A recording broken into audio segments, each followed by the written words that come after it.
Hello everybody, my name is James, hope you're doing well and welcome back to another video. And today we're going to be talking about a new penalty verdict that's been issued by the stewards, as well as a new revelation that's been made by Lewis Hamilton following qualifying in Japan. If you enjoyed the video, make sure to leave a like and subscribe for more Formula 1 content. Also make sure to follow me on X at James's Pit Lane, I'll leave a link in the description, but let's jump straight into the video. So let's start with Carlos Sainz, who's been handed a 3-place grid drop for the Japanese Grand Prix following an incident with Lewis Hamilton in qualifying. Now, Hamilton was on a push lap during the session when he encountered a slow-moving Sainz in turn 1 on his in-lap, leading to Hamilton voicing his annoyance on the radio after having to go off track to avoid the Williams.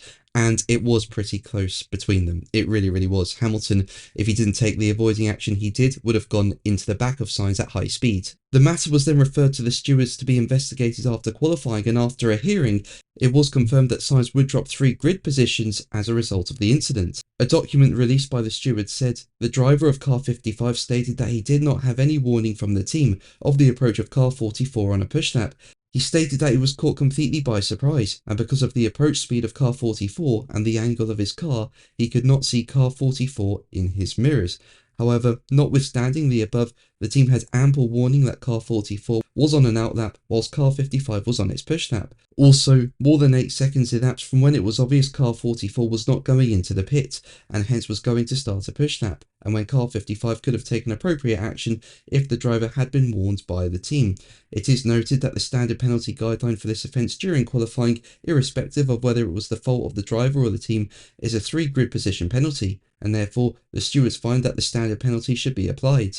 Now, I think the penalty is completely fair. Sainz was going too slowly in the corner. Hamilton had to abort his lap to take avoiding action. So yeah, a penalty is completely justified, and it means Sainz will now start 15th for the Japanese Grand Prix after qualifying 12th. Now, in regards to Hamilton, he just did not have a good qualifying in Japan. He only went 8th fastest, and overall the team just didn't really have the pace in qualifying. Charles Leclerc was only P4, and what was notable is that both drivers struggled in the first sector a bit. Sectors 2 and 3, both Hamilton and Leclerc found some time, but yeah, sector 1 looked like a bit of an issue for Ferrari. However, even though the car may have been performing a bit better in sectors 2 and 3, the overall pace just doesn't look to be there.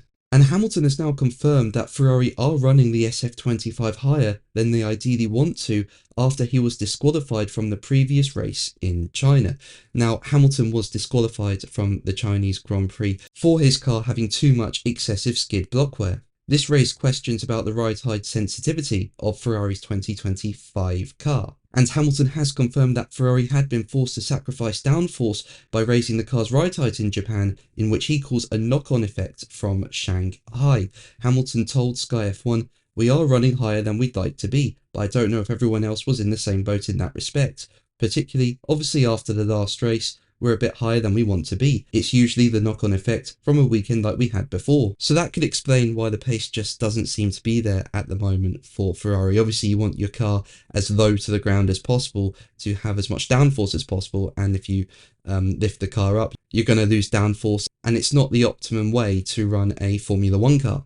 And speaking about qualifying further, Hamilton said, "Charles did an amazing lap today. For me, we went in different directions with the setup. I had a lot of understeer and I couldn't dial it out throughout qualifying. Obviously not good enough from my side. P8 is not great.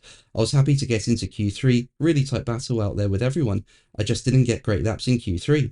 But that's going to be the video from me today. Thank you ever so much for watching. Make sure to like and subscribe for more videos, and until the next one, take care. Bye.